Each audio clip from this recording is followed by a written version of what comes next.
Yeah, It works. clever. And exterminate. The Daleks are back. I wouldn't do that. Okay. Hurrah! Stay tuned for our Doctor Who special, if you know what's good for you. Yeah, and from Okay. Dalek. First things first, the wait's nearly over. 8 days, apparently, according to Jenny. I've got an A-level maths. I can't even work that out. 8 days, we think. 10 hours, 21 minutes, something like 12 seconds until the brand spanking new series of Doctor Who, that's what we're talking about, that's going to hit our screens next Saturday. I thought I'd take a visit to the galaxy far, far away, although that's Star Wars. Either way, I went to see Doctor Who, the new Doctor, Christopher Eccleston.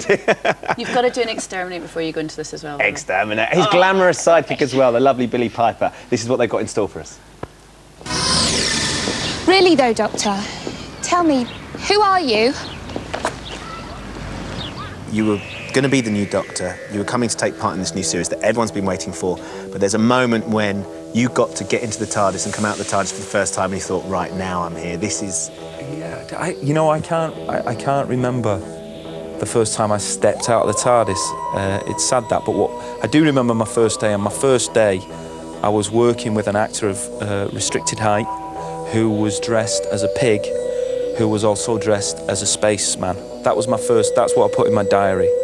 Chased an actor dressed as a pig, dressed as a spaceman, down a corridor in a hospital in Cardiff. That was the first thing I did. And it kind of got better from there? It got more surreal from there, yeah. So for this new series, are things going to be like they were for the series that we've seen before? We've got Daleks, yeah, episode 6. They're The Daleks are there. And they may turn up again, you never know. A Dalek. Dalek. Very primitive, but undeniably a Dalek. Doctor Who is such an icon for everybody who's grown up over the last 40-odd years or whatever.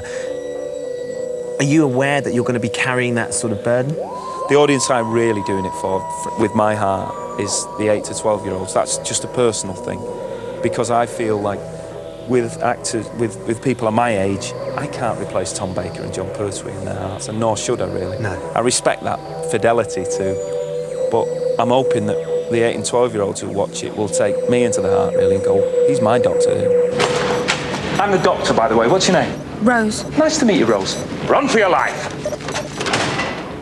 The assistant is, we've been led to believe, just as important, if not, you know, on equal standing with the Right, Doctor. yeah. In the past, it's not been like that. They're very much on a par with one another, and they're both as important to the script, you know, as each other. And they challenge each other's ideas, and they find each other quite fascinating, you know. And, you know, she educates him in things that he's not so aware of, and vice versa.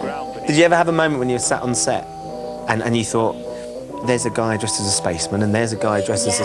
Because I didn't realise, really, I was in Doctor Who until about the 3rd episode, because I can be quite scatty at times, and we hadn't really done anything really, you know, alien.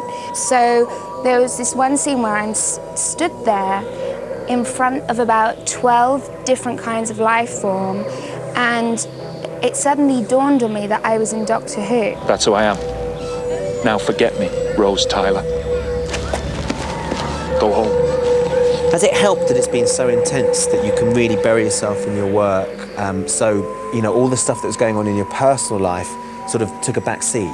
I have found this as, it's been cathartic, you know, and I've been forced to focus. Therefore, you know, I've been able to kind of just get on with my work, keep my head down, and that's been my life for the last 8 months. Because you and Chris are still really good friends, aren't you? We're still really, really close. Which is really refreshing. It is refreshing, and I didn't think it was possible. I used to think you're just weird if you can be friends with your ex, but now I understand it, and we're just really good mates, and we always have been. We've always been best buds. Well, look, it's lovely to see you. And you. And you know, can't wait to see the series. Can't wait to see this episode. My God.